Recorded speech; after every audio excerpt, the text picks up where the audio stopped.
Hala, Ate Bes, akala ko ba igugulay mo yan, ilalagay mo sa dinengdeng? Eh, bakit iba na naman yung lulutuin mo dyan? Oo, Bes, dahil nakakaboring na yung dinengdeng. So, ang ginawa ko dito, inalis ko yung tangkay, tapos sa may gilid-gilid ng bulaklas, tapos dun sa may gitna. Saka ako sa hinugasan, para maalis yung mga alikabok o mga bacteria. Tapos, naglagay ako ng cornstarch dun sa may mangkok na malinis. Nilagyan ko siya ng konting tubig at hinalo-halo ko lang. Cornstarch ang ilalagay mo, Pes, para crunchy-crunchy. Nag-add din ako ng konting paminta dito at konting asin. Tapos konting seasoning. At naglagay din ako ng mantika sa kawali. Pagkatapos ay hinalo-halo ko yung ating butter mixture at isasawsaw natin yung bulaklak ng kalubasa. Saka natin piprituhin na parang ganyan. Kamo babalik-balik na rin para magpantay yung kanyang pagkakaluto. Pag naging golden brown na, heto na, Bes. Oh, Ate Bes, hindi pa tapos yan? Luto na to, Bes. Malapit na. Huwag kang mag-alala. Ano ba yan, Bes? Ito yung ano, Bes? Ay, yung crunchy na kalabasa, bulaklak ng kalabasa. Nakakain pala yan, Bes? Oo naman, anong akala mo dito nakakain si pang anak?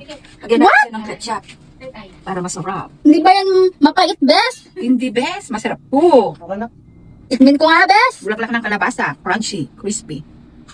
Ay, oo nga, crispy. Masarap diba? Crunchy. Tingnan nga, Bes, kung crunchy. Perfect combination. Lagyan mo ng Crunchy, Bes. Dahil wala na akong ketchup. Masarap pag ito eh. Masarap pala, Bes. Masarap to, yung ketchup na to. Kasi dito, ito kasi. Crunchy. Ano na? Bes, crunchy pa ka. Ha? Dapat sana iahalo ko to, ipapaibabaw ko sa aking gulay na dinengdeng. Eh sabi ko, napaisip akong bigla, ano kaya kung iprito ko tong na to, yung bulaklak ng kalabasa, total trending naman to kako.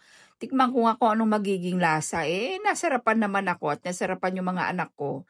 Kaya eto na lang yung partner nung aking dinengdeng, bangus na walang kamatayan, daing na bangus. Tapos, siyempre, walang kamatayan din na dinengdeng. Papaya na may saluyot, tapos merong konting dahon ng ampalaya.